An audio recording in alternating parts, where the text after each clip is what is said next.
nesta hora, né, dar início aí à palavra de Deus.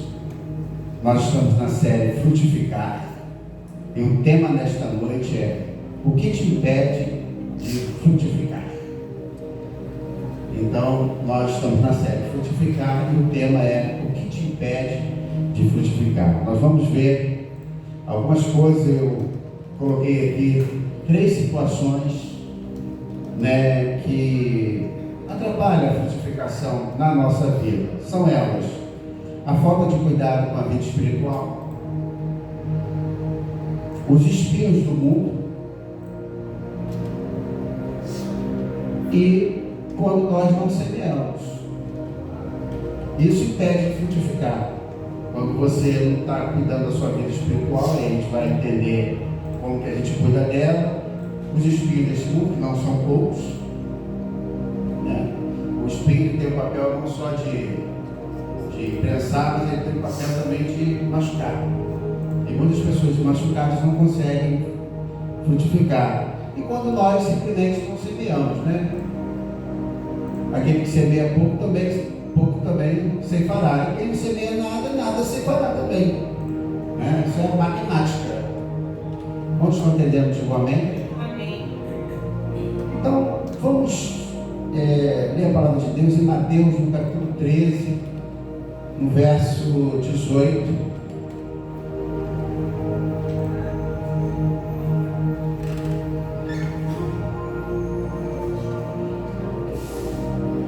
Vou ler na ARC. Nós vamos ler de 18. Não, Mateus 13, de 18 a 23. Louvado seja o nome do Senhor. Mateus capítulo 13, 18 a 23. Escutai vós, pois, a parábola do semeador. Ouvindo alguém a palavra do reino e não a entendendo, veio o maligno e arrebata o que foi semeado no seu coração. Este é o que foi semeado ao pé do caminho. Porém, o que foi semeado em pedregais é o que ouve a palavra e logo a recebe com alegria, mas não tem raiz em si mesmo, antes é de pouca duração. E chegada a angústia e a perseguição por causa da palavra, logo se ofende. E o que foi semeado entre espinhos é o que ouve a palavra, mas os cuidados deste mundo e a sedução das riquezas sufocam a palavra e fica infrutífero. Mas o que foi semeado em boa terra é o que ouve e compreende a palavra e dá fruto. E um produz 100, outro 60 e outro 30. Amém, irmãos? Pai, em nome de Jesus, essa é a tua palavra. Que a partir deste momento, Senhor, não seja eu, mas que seja o teu Espírito através de mim, que eu seja um canal, um instrumento em suas mãos. Que nós possamos experimentar nesta noite qual seja a boa, agradável e perfeita vontade de Ti. Nos ensina nesta noite, Senhor, como caminhar, como frutificar, como entender a Tua palavra, como usar a Tua palavra, como evangelismo, como frutificar, Senhor. Nos ajuda a cuidar da nossa vida espiritual, sabermos lidar com os espinhos desse mundo e colocar no nosso coração o desejo de semear. Em nome de Jesus, amém. E graças a Deus. Amém, Deus. Pergunta ao seu irmão: você tem semeado?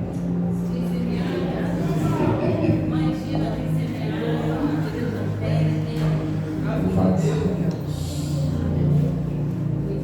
Irmãos, a primeira parte que eu quero lidar com os irmãos é a falta de cuidado com a vida espiritual. É preciso fazer a nossa parte, preparando um local adequado para a semente. O que é cuidar da vida espiritual? Ter uma vida de oração e ler a palavra de Deus. Nós normalmente não fazemos a parte completa. Tem pessoas que têm uma vida de oração. Tem gente que gosta de orar. Né, Maria? Tem gente que gosta de orar. Mas peca, esse pecado é de pecado. Pecar não cuida da palavra. Então, muita oração, muita oração, muita oração, mas a palavra é uma composição também. Eu falei hoje de manhã que é como se fosse um combo. O que é um combo lá na McDonald's ou no Box, né? Não fazendo aqui propaganda. É você ter lá o quê? Um sanduíche, uma batata, mais um refrigerante. Isso é o combo ali da 01. Aí tem o 02 que é não sei o que lá, e o outro tem também a sobremesa, sorvete, por aí vai. Combo é o conjunto, né? Mas tem um combo em casa, na parte de internet e tudo mais. Você tem internet, você tem TV a cabo, você tem várias coisas. Tem um combo, você tem um pacote. E para nós não pode ser diferente. Nós temos que ter um pacote. Não pode ser mais ou menos. Porque a oração é muito importante. De que adianta ler a palavra e não orar? A própria Bíblia diz que a letra mata, mas o Espírito vivifica. Então, para você cuidar da tua parte espiritual, você precisa orar. Mas se você orar e não ler a palavra, a própria Bíblia também diz que é a palavra que liberta. Então existem coisas que vão te libertando a partir do momento que você vai ler a palavra de Deus. Posso estar entendendo de um amém? Então nós precisamos, né? Qual é o tema de hoje? O que te impede de frutificar? Falta de cuidado com a vida espiritual. Nós temos que ter uma vida de equilíbrio. Não é que só orar não adianta. Só orar adianta, para a parte da oração tem o seu objetivo. Não é que, poxa, lê a palavra, conhece tudo, mas não tem uma vida de oração. Não adianta nada. Claro que adianta. No que diz respeito à palavra, adianta bastante. Mas o que a palavra faz, a oração não vai fazer. E vice-versa. Então seja temperado. Leia a palavra. Tenha uma vida de oração. E aí, hoje é muito falado, principalmente nesse tempo de pandemia, 21, né, mais propriamente dito. Agora até ouvi falar aí que tem um outro aí, vírus aí, né, querendo se aflorar, mas vamos entender que a pandemia já passou, amém? Em nome de Jesus.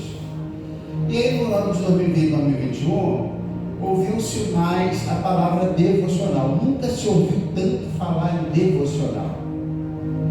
E aí as pessoas se despertaram mais para a questão devocional. O que é devocional? Primeiro que devoção, né, é você devocionar a alguma coisa, né? Você tem na igreja católica, você é devoto a uma santa, devoto a uma romaria, ou devoto a alguma coisa. Então você se dedica, você tira o tempo para aquilo ali. E cada uma dessas devoções requer de você uma dedicação. Amém, irmãos? O que é o nosso devocional? Devocional é a gente separar um tempo para Deus. E o que é separar um tempo para Deus? É falar com Ele, é ouvir dEle. Isso quer dizer o quê? Ler a palavra, orar, meditar. Porque também a gente tem mania de só falar, mas Deus também quer falar conosco. Deus não fala só através da palavra, mas existe uma reflexão. Você tem que dar um tempo, um gap, para que Deus fale com você. E às vezes a gente pega nisso. Mas voltando à questão do devocional, você precisa exercitar isso. Todos os dias, lê a palavra. Todos os dias, faça oração. Todos os dias, ouça o louvor. Pastor, eu consigo orar e ler, mas o louvor não dá tempo, não executar. Então você ora e lê a palavra. Já é, nossa, quando você ora e lê a palavra, você já está separando um tempo para Deus. Amém, meus irmãos? A tecnologia hoje tem nos ajudado. Eu vou falar para a igreja, né, sobre essa questão, até daquilo que a gente usa no nosso dia a dia. Celular. O celular, ele tem as programações devocionais, tem o cronológico, que ele vai te remetendo todos os dias a alguns capítulos, e você consegue ler, inclusive, a Bíblia toda. Existem os programas, os planos, mas existe o plano de 7 dias, plano de 15 dias, plano do jejum, plano do medo. Há uns 15 dias atrás eu vi um plano de 7 dias, das coisas que nos causam medo. Eu achei interessante, eu orei, eu até fiz esse, mas eu achei interessante, mas como eu estou acostumado com coisa mais pesada, eu até achei que não tinha muita sustentabilidade na palavra ali. Foi até uma coisa mais simples, mas eu fiz também. Eu aconselho os irmãos, todos têm celular, baixe a Bíblia no celular, pega um plano daquele e começa a fazer uma coisa chamada força do hábito. Ah, pastor, eu não gosto de ler a palavra, eu também não gosto de muitas coisas. Mas existem coisas que a gente não gosta, mas que são necessárias. Quando você se acostumar a ler a palavra todos os dias, você vai se habituar a ler a palavra todos os dias. Quando você se habituar a orar todos os dias você vai orar. Porque se você estiver saindo de casa e está faltando alguma coisa, já deve ter acontecido com algum de vocês saírem do trabalho em um lugar. Puxa vida, até um peso. Não, hoje eu não separei para ler a palavra, hoje eu não separei para orar. Mas hoje em dia, e sempre foi assim, a maior dificuldade da igreja chama-se palavra. Porque orar, você dobra seu joelho ali, você fala com Deus, aquela coisa toda, mas você abrir a Bíblia, você estudar um versículo, ou você pegar no próprio celular ali, e todos os dias. Eu até estava falando com o Mateus que o meu plano de leitura ontem foi tão simples, né? Porque são sempre 2, 3 capítulos, e ontem foi um capítulo só. Salmo 133, dentro do cronológico. Aí eu aproveitei e até fiz o próximo, porque eu achei que dava para fazer antes de ontem. A gente sempre procura ler a palavra. Vou dar um exemplo. A minha esposa é uma mulher de oração, diga graças a Deus. Ou mulher para orar. Ela ora muito. Eu falo sem nenhum pudor que ela ora mais que eu. Seguramente. Porque eu vivo isso. Eu vivencio isso. Né? Georgina, ela ora à noite, ora de madrugada, ora pela manhã, ela está sempre orando. Então, o que ela tem que cuidar? A palavra. Georgina já leu o capítulo 2. Georgina, e aquilo que está escrito ali? Mas aquela mulher samaritana, por que Jesus falou sobre a questão que ela não era casada? A gente está sempre provocando alguma coisa. Eu, até porque sou pastor, eu estou sempre lendo a palavra. O pastor tem que ler, não tem jeito. Mas será que eu oro tanto como ela? Então eu tenho que zelar mais para oração, porque eu não tenho que orar só por mim, eu tenho que orar pela igreja. Então quando eu dobro o joelho, eu tenho que orar pela igreja. Eu tenho obrigação de fazer isso. Você entende isso? Diga bem. Então eu tenho que aprimorar mais essa parte. Então a nossa vida tem que ser de equilíbrio. Não adianta eu ler, pregar, meditar e não orar. Como eu sei que eu tenho essa dificuldade por conta do meu dia a dia, então eu levanto bem cedo, dobro meu joelho. Pode ver que na intercessão, se eu coloco alguma coisa lá, normalmente esse quadro, guarda, aquela coisa toda. Porque nós precisamos ter um cuidado na nossa vida espiritual. Digo graças a Deus. ter uma vida de oração e ler a palavra de Deus. Falta de frutos não é culpa de Deus. Ele já preparou tudo. O que Deus precisa de nós chama-se atitude. Um outro inimigo nosso chama-se desânimo. Por que o desânimo é nosso inimigo? Porque homens em referência na Bíblia ficaram desanimados. Eu quero que me aponte quem que desanimado quer ler a Bíblia. Quem desanimado quer orar? Quantas vezes você já orou deitado porque até para dobrar o joelho foi difícil? Quantas vezes você leu um versículo correndo, nem meditou, e o versículo? Porque o desânimo, ele acaba o quê? Tirando as suas forças. E aí que a força do hábito vai te ajudar. Porque o desânimo, quando você está habituado a orar, você vai orar por hábito, não pelo seu ânimo. Quando você está habituado a ler a palavra, você vai ler a palavra pelo hábito e não pelo seu ânimo. E aí você não fica preso ao ânimo, mas fica preso ao seu hábito e funciona. Amém, irmãos? A força do hábito para as coisas de Deus também funciona. Como eu estava falando sobre desânimo, Davi ficou muito desanimado algumas vezes, mas a mais conhecida foi quando o filho dele estava bem doente e ele, o profeta Natan, já havia dito que Deus não ia poupar o filho dele com Betseba. Então a Bíblia relata que Davi ficou lá jogar, não comia, não bebia, não tomava banho, não trocava de roupa. Para o rei não faltava água, para o rei não faltava comida, porque rei era banquete, né?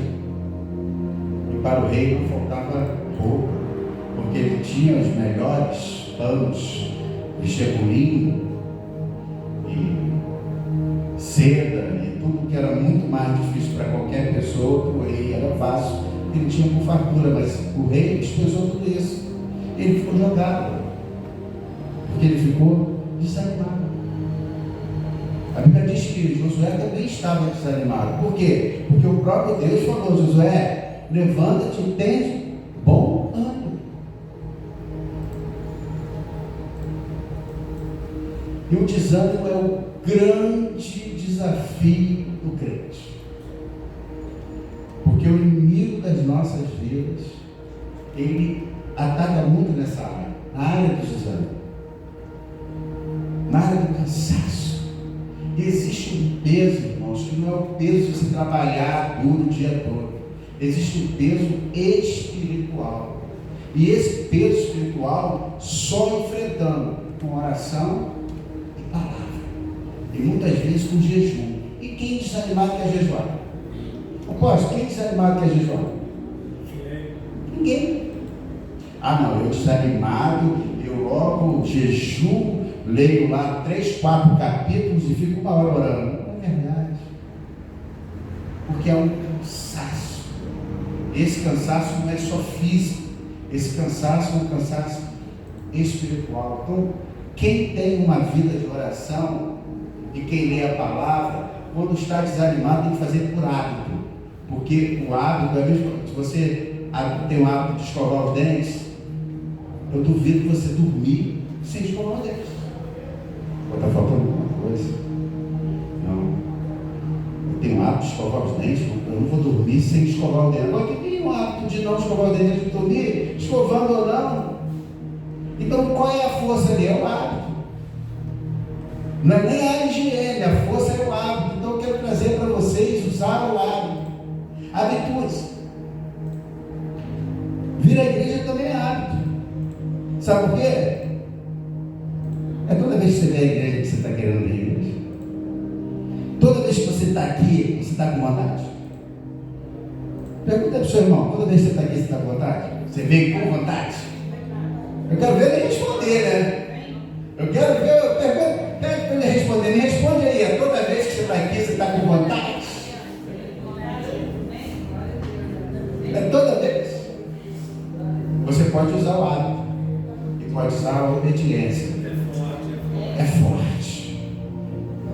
Porque muitas vezes a gente vem para a igreja desanimado. Muitas vezes a gente vem para a igreja se arrastando. E muitas vezes a gente dobra o nosso joelho da mesma forma. Tem gente que vai escorregando assim na cama, assim, ó. Ninguém aqui não, tá? Alguém por aí. Vai escorregando, né? Joelho. Luta tremenda. Deus fala comigo na hora da palavra, na hora do desânimo. Ainda na parte do desânimo, é tanta tribulação, tanta preocupação, tanta coisa. Estou falando sobre as aflições. O que impede de frutificar?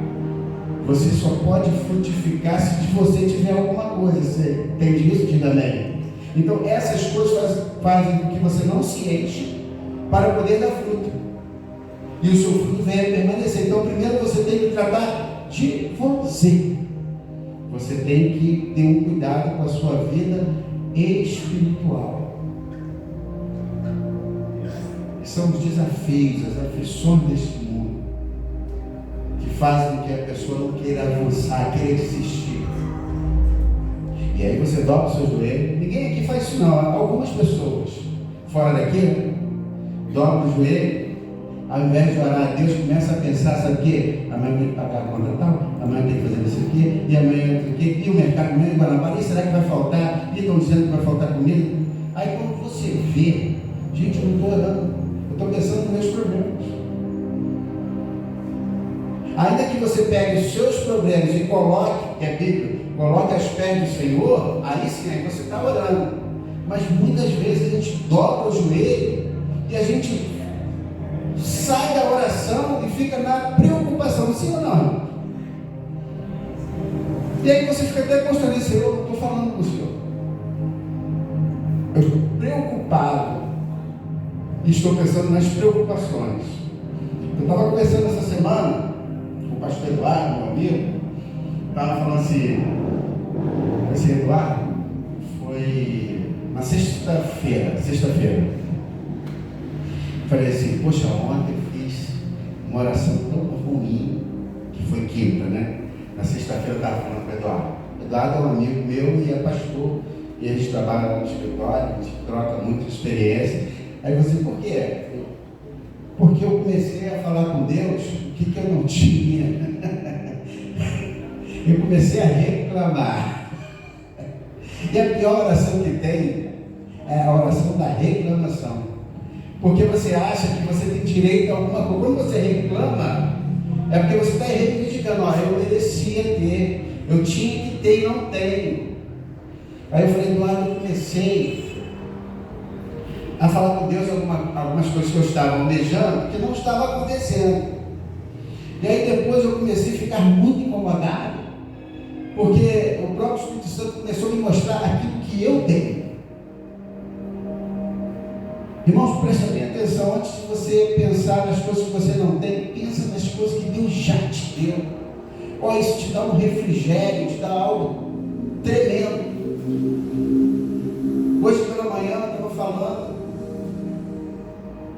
se você não cuidar da sua vida espiritual, você não enxerga essas coisas, você fica cego. Sabe por quê? Porque você já entra na normalidade. É normal para você e para mim almoçar, sim ou não? É normal para você e para mim tomar café, jantar. É normal para você e para mim respirar. E qual é a oração até hoje por conta da pandemia? Senhor, obrigado pelo fôlego de vida. Quantas pessoas morreram porque não conseguiram respirar? Poxa, você tem 50 anos de respiração, 20 anos, 10, 70, quantos anos você tiver, tudo isso você tem respirando todos os dias. Você entende isso? E aí veio uma pandemia, as pessoas começaram a ficarem sufocadas, porque a Covid-19 é um vírus que ataca os pulmões, e muitas pessoas morreram por insuficiência respiratória, ficava lá entubado, aquela coisa toda, morria, e você começava a agradecer, Senhor, obrigado pelo que eu estou respirando. Muito obrigado. obrigado que eu estou respirando. Gente, você não está respirando 2020, 2021. Você está respirando desde que você nasceu. Porque o fôlego de vida pertence ao Senhor. E a gente agradece isso. Eu estou aqui falando, não estou? É normal para mim falar. Mas quantas pessoas não falam? Você parou para agradecer? Senhor, eu falo. Quem dá valor a quem fala é o mundo. Quem dá valor ao que enxerga é o céu. Quem dá valor ao que escuta é o surdo. E nós falamos, nós enxergamos e nós escutamos.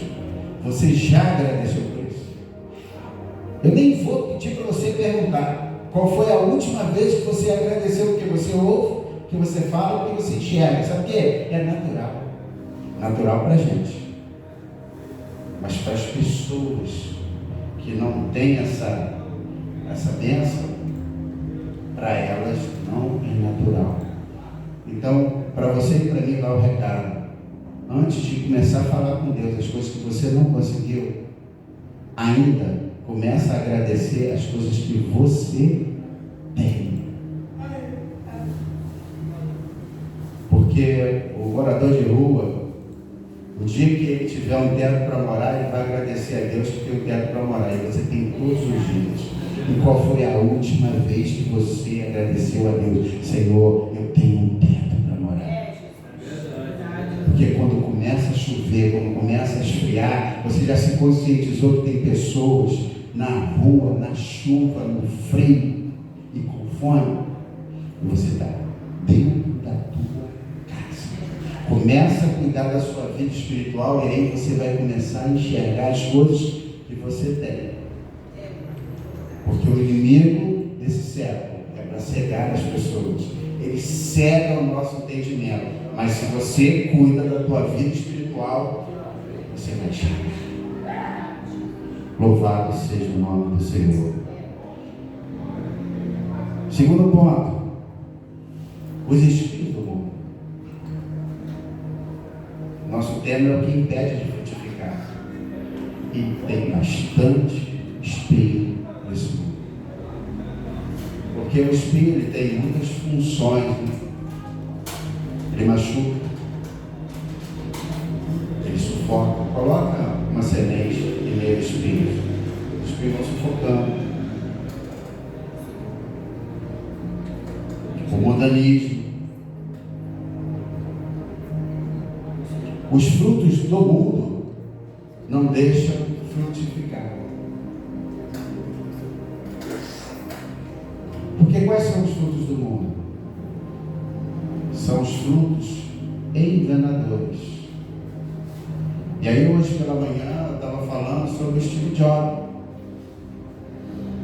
Acesso para qualquer um na internet. As últimas palavras de Steve Jobs. O homem que fundou a Apple. Uma das maiores tecnologias do mundo. Estava em estado terminal. E ele relatou que ele trocaria tudo aquilo que ele construiu a vida toda pela saúde dele. Alguns trechos, como eu olho para a janela, vejo segurança, vejo o carro, vejo isso, vejo aquilo, tudo à minha disposição, mas eu não tenho condição de chegar até lá. Eu não tenho condição de chegar até lá. Eu pensei que a minha vida toda tivesse construído muita coisa, mas nada disso hoje traz a minha saúde de volta. Eu trocaria tudo isso pela minha saúde. Ele começou a entender que seria importante ele caminhar, que seria importante ele comer sem alguém botar algo na boca dele. Frank Williams foi o dono da Williams, já faleceu aquele da cadeira de rodas, né? A Williams é uma das equipes de Fórmula 1 mais ricas do mundo. Frank Williams, ele tinha todo o luxo, como multimilionário, tinha aquela cadeira de rodas que apertava no botão e ia para lá, para cá. Quantos milhões ele não daria para poder andar daqui para lá sem ter que apertar um botãozinho? por mais que você tenha um botão e uma cadeira de última geração, não se compara com o nosso caminhar. Você já pensou nisso? Todas essas coisas nós não enxergamos. E aí a gente começa a ficar sufocado com alguns espinhos. Eu queria falar um pouquinho mais sobre espinho, porque espinho tem algumas características. Eu creio que, se não todas as pessoas, a maioria aqui já pisou em algum espinho, já foi espetado por um espinho, amém? E tem o espinho, se ele fica na tua pele, depois ele incha, né? E tem que tirar aquilo com a pinça, ou então com agulha, enfim. E tem aquele espinho que ele só machuca, mas ele deixa marca. E os espinhos desse mundo deixam marca. E quando não deixa só a marca, ele fica, né, com o espinho. O espinho ele fica na tua carne. E é difícil de tirar. E aí quando a gente fala um espinho na carne, a gente lembra logo de quem? Do apóstolo Paulo.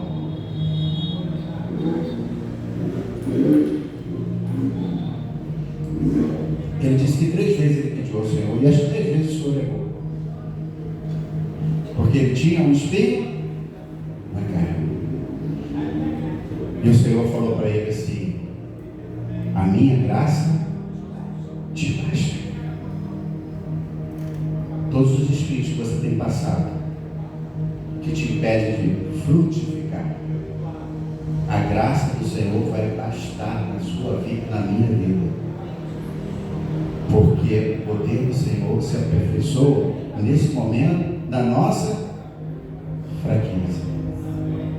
E sabe por que o Senhor não tirava o espinho? Olha que o apóstolo Paulo foi um homem tremendamente abençoado, usado por Deus. Mas para que toda vez que ele tivesse aquele espinho, ele lembrasse que ele não era autossuficiente, que a suficiência vinha do Senhor. Para que todas aquelas maravilhas e sinais a partir do Senhor que ele realizara, ele se gloriasse no Senhor. Então por que a gente não reverte essa situação? Por que esses espinhos da vida, os espinhos desse mundo, a gente não reverte para a glória de Deus? Por que a gente, ao invés de nós ficarmos sufocados com esses espinhos, por que a gente não reverte isso para a glória de Deus? Por que a gente não se posiciona? Por que a gente não toma uma atitude? Irmãos, nós estamos num momento que a igreja tem que se posicionar. Vocês já perceberam isso? Nós estamos num momento de transição. Um momento que vai entrar, ou não, um novo presidente. Ele foi eleito.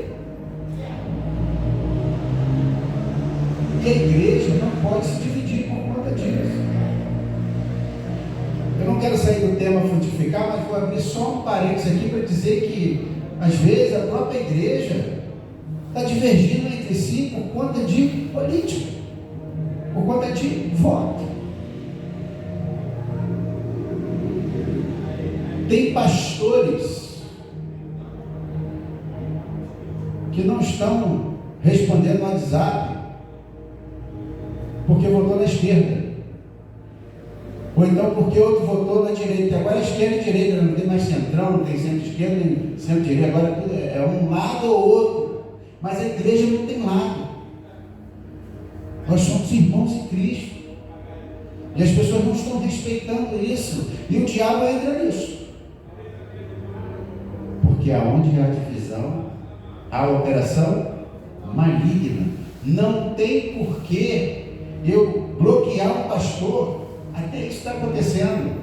Estou falando pastor para dar mais peso, mas entre irmãos está acontecendo muito mais. Mas pastores que deveriam ter um entendimento maior, bloquear um outro pastor porque votou, eu não quero falar nomes, votou na direita ou votou na esquerda, porque quem votou na direita está certo, quem votou na esquerda está certo, quem está certo?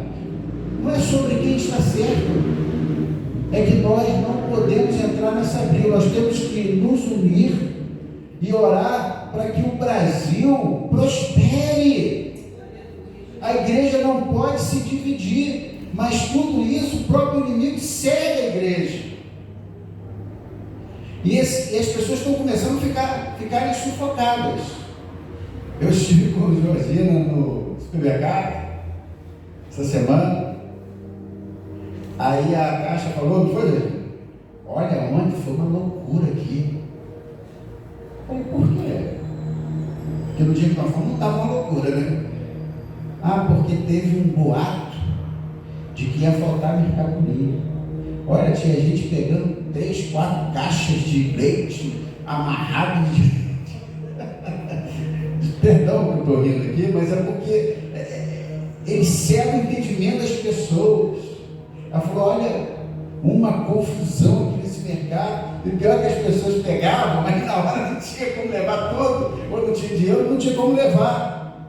E aí ficava metade, uma confusão generalizada em um único dia. E no outro dia, que era o dia que eu falava do Jorginho, a Caixa falou, não, hoje está tranquilo, mas ontem estava uma loucura isso aqui, por conta de um boato. E a igreja hoje está vivendo em cima de boato, em cima de fake news. A Bíblia diz que nós temos que viver o quê? Meditando na palavra. Bem-aventurado aquele que medita na palavra de dia e de noite. As pessoas estão meditando no fake news.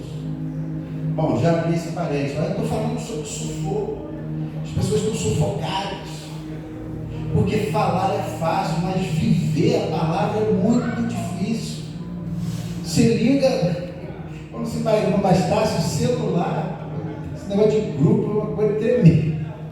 É toda hora, pô. Toda hora vê um negócio. E a gente não pode viver assim.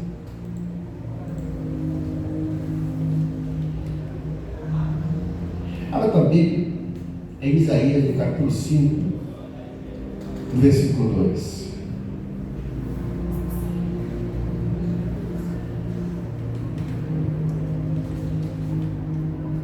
Louvado seja o nome do Senhor.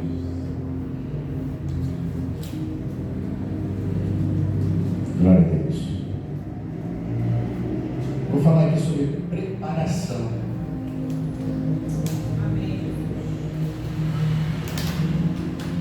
E a cercou e a limpou das pedras, e a plantou de excelentes vides, e edificou no meio dela uma torre, e também construiu nela um lagar, e esperava que desse uvas boas, mas deu uvas bravas. Esse contexto aqui é um contexto de Israel, um contexto em que, quando você prepara uma terra que já está comprometida, muitas vezes você espera bons frutos, frutos bons, né? E você não consegue mesmo preparando. Eu já falei aqui para a igreja que existem pessoas que não dão frutos porque nós não apostamos nelas, porque nós não preparamos elas. Existem situações que não dão frutos porque a terra não está adubada, não está preparada. E aí eu citei, né, que o Senhor pediu, né, mais um ano. Olha, eu vou preparar toda a terra. Se não der fruto, não nesse versículo aqui. Pode, eu não quero voltar a outra palavra.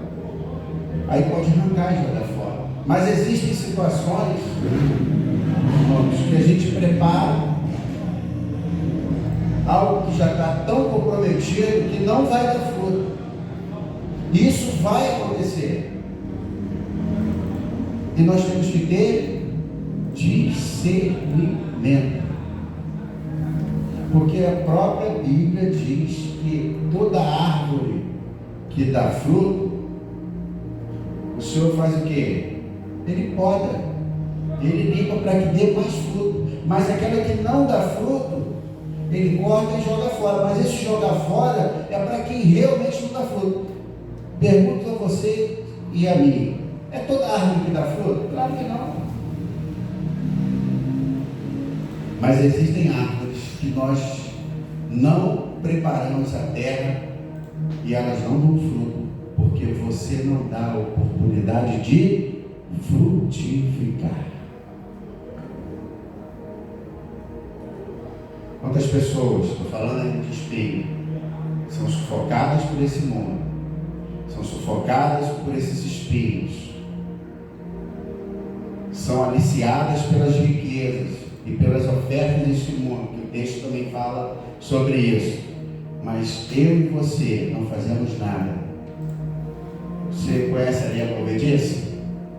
A areia movediça, quanto mais mexe, a pessoa vai afundando. Mas se tiver alguém para dar a mão, colocar uma madeira para a pessoa não afundar, você impede daquela pessoa afundar e aquela pessoa, ela pode ser tratada. Quantos estão entendendo? Digo amém. Não dá para condenar alguém sem antes experimentar. E tem pessoas que estão sendo descartadas sem ser experimentadas. Aqui está falando que foi cercado, foi limpado as pedras, foi plantado de excelentes vidas, mas mesmo assim não deu o quê? Frutos bons, mas tentou-se. Que a igreja não pode cair no erro é de não investir em pessoas. A igreja, né, o nosso ministério, ele pode ter vários defeitos, como todos têm, mas é um ministério que investe em pessoas. Porque não tem como você olhar para uma pessoa e falar assim: isso aí não vai dar fruto, não. Ou então, essa vai dar fruto. Sabe por quê? Porque muitas pessoas, nessa minha caminhada, eu fiz tudo isso aqui.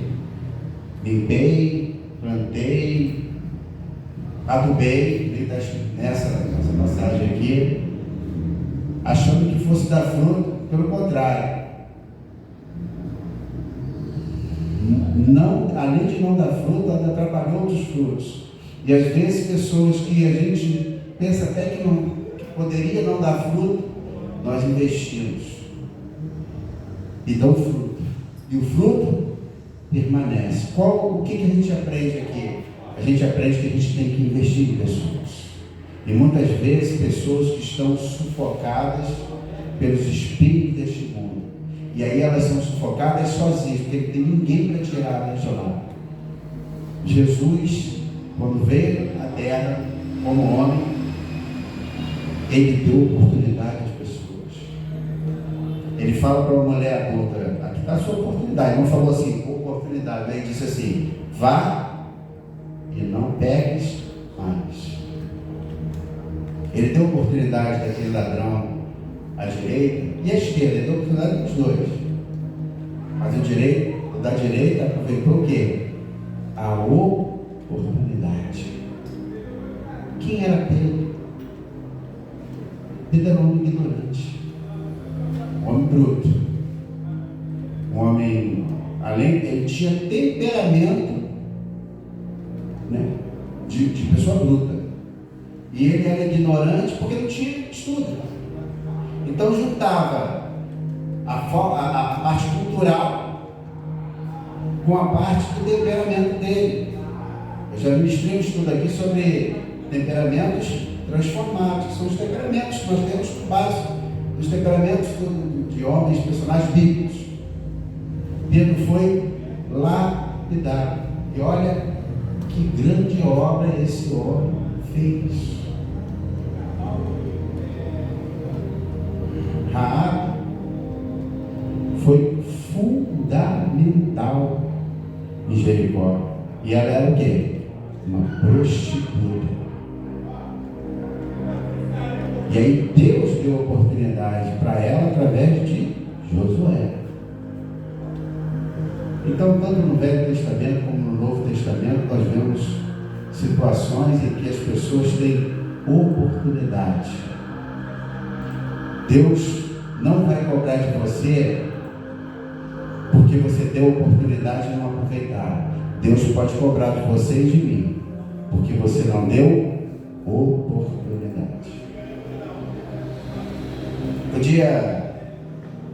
Eu achei interessante a irmã Dina. Olha assim, irmã Dina.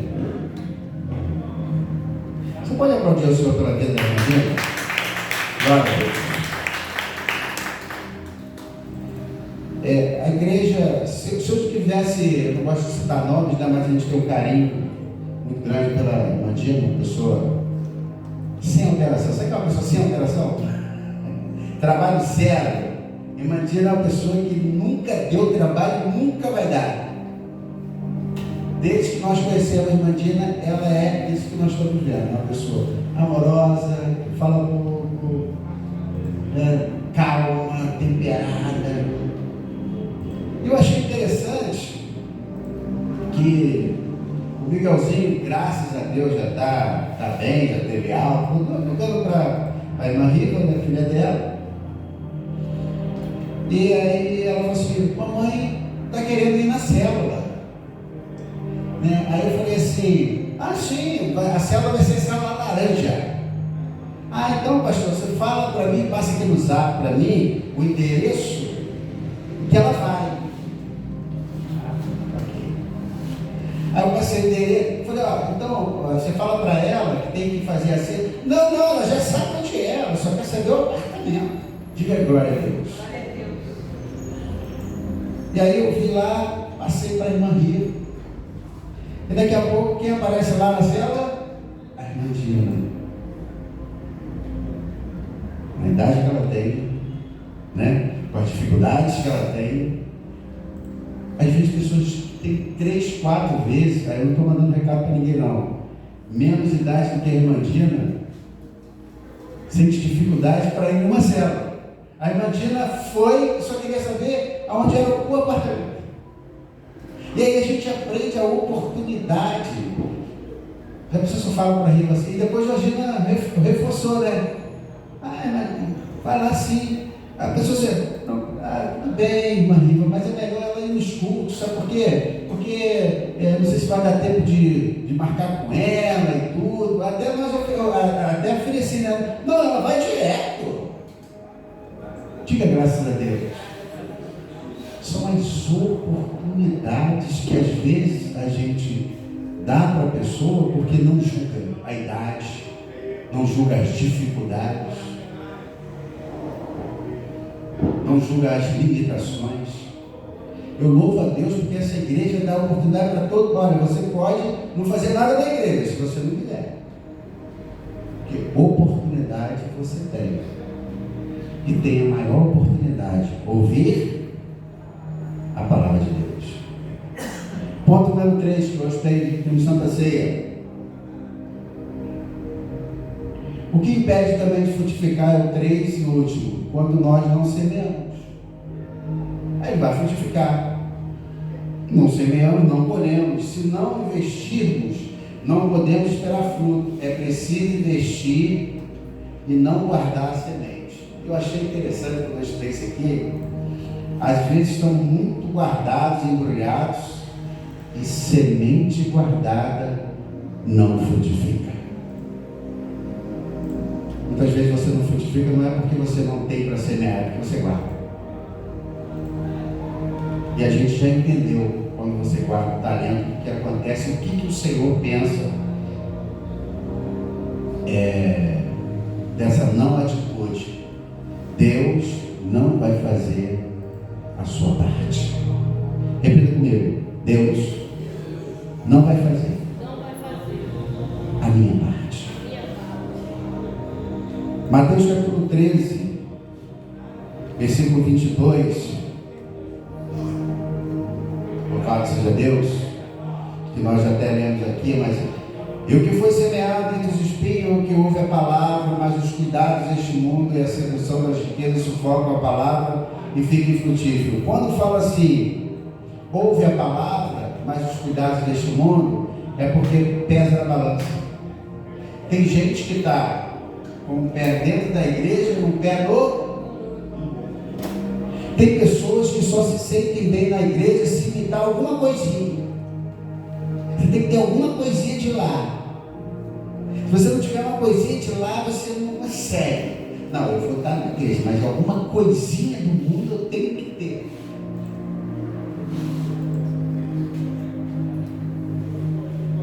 O povo de Deus foi derrotado em Ai por causa do pecado oculto de Acã. Deus já havia falado que toda a prata, todo o ouro e todos os utensílios de bronze e de ferro são sagrados e pertencem ao Senhor. Está lá em Josué 6,19. Josué clama a Deus e o pecado oculto é descoberto. Isso é quando Acã, né, ele pega ouro, prata, visconde, e Josué pede para que o Senhor revele quem ainda está ali em pecado. A Record está passando lá, Zé? E a gente tem que entender que o que afasta o homem de Deus, uma das coisas é o pecado, e o que afasta você de frutificar também é o pecado. Existe pecado oculto, mas todo pecado um dia é revelado.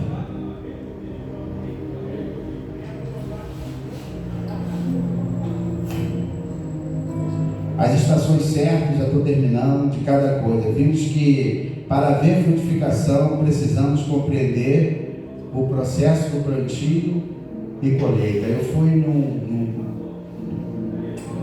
agora não é mais congresso, qual é o nome que dá? Conferência, né?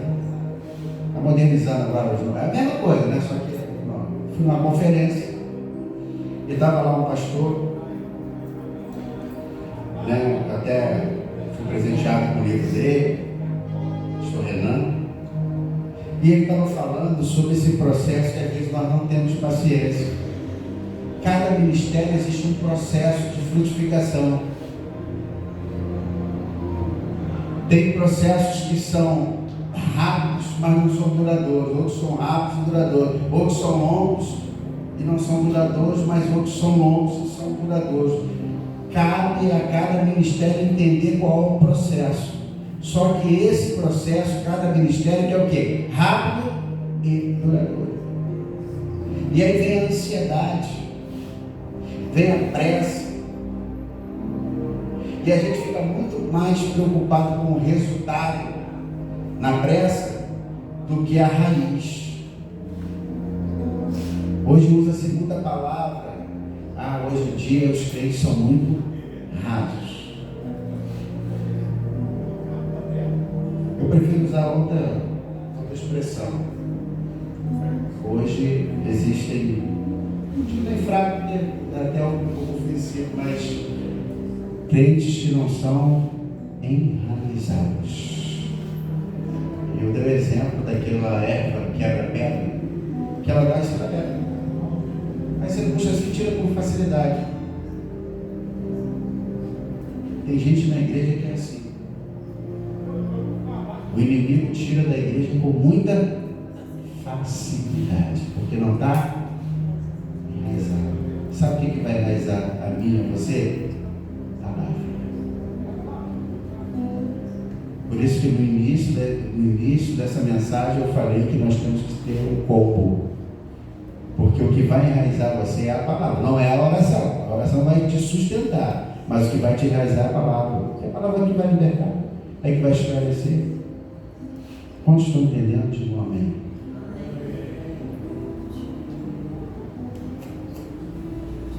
E aí tudo vai bem. Eu vou ler Jeremias 17, 7 e 8. Você confia no Senhor? Diga amém. Amém. Glória a Deus. Pode 7. Bendito o homem que confia no Senhor e cuja confiança é no Senhor. 8.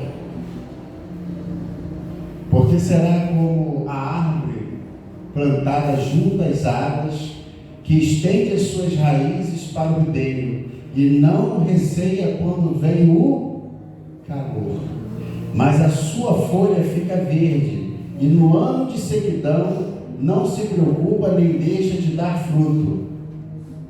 Sabe o que eu quero terminar com essa palavra, com esse versículo? Porque ano de sequidão é ano de fadiga. Grave isso. Repita comigo. Ano de sequidão. Sequidão é ano de fadiga. A Bíblia diz que é como a árvore em tempo de calor. Ela pode estar pegando aquele calor lá, mas as folhas continuam verdes. E mesmo assim, nesta época de sequidão, de fadiga, dá fruto. Deus não te chamou para dar fruto somente nos melhores momentos da sua vida. Pelo contrário, existe um momento que você está passando pela peleja, mas a palavra continua sendo pregada. Você continua orando pelas pessoas e continua dando fruto. Não é, pastor? Eu só vou pregar a palavra, só vou dar fruto quando estiver tudo bem, tá? É forte. Você não pode estar condicionado à sua situação.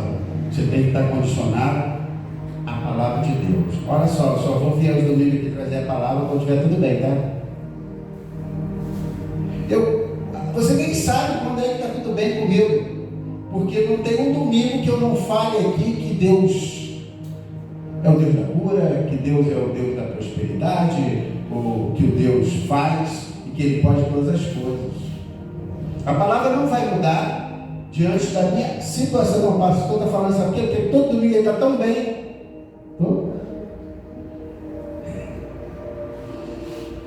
Então eu sou diferente de vocês, né? Porque todo mundo tem problema. Todo mundo passa dificuldade, todo mundo fica enfermo. O pastor não. A última célula que eu fui me arrastando, eu estava passando mal. Até eu estou dirigindo. Lá na nuvem. Cheguei na célula nuvem e me senti em casa. Deitei no sofá do coronel, não, do capitão. Eu falei assim, eu vou dar uma descansada aqui. Ele foi. Porque naquele dia eu não estava me sentindo bem. Mas eu pensei assim, eu vou porque Deus me deu um carro, meu filho sabe dirigir, ele me deu um carro, vou lá pelo menos ouvir a palavra. No outro dia eu acordei bonzinho e fui trabalhar. Diga graças a Deus. A palavra de Deus não está condicionada a você. A palavra de Deus continua sendo clara. Pastor, eu acho que eu não posso orar pelas pessoas, não, porque Deus nessa área não está fazendo para mim. Aí você não pode orar. Quantas pessoas o apóstolo Paulo curou através da oração? Mas ele continuou com o espinho na cara. Para terminar essa palavra, não se condicione à sua situação. Continue pregando a palavra de Deus. Continue orando, continue pregando, continue falando que o Jesus Cristo te salva, porque Ele vai continuar salvando. Continue falando que Ele liberta, porque Ele vai continuar libertando. Aí da igreja de ficar condicionada à situação do pastor. Só vou trazer uma mensagem aqui quando tiver tudo muito bem. Só vou abrir a igreja quando tiver tudo muito bem comigo, tá?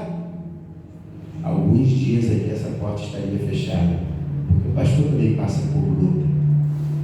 Mas você não tem nada com isso, porque eu aprendi que nós temos que colocar tudo aos pés do Senhor. Vamos ficar de pé em nome do Senhor Jesus.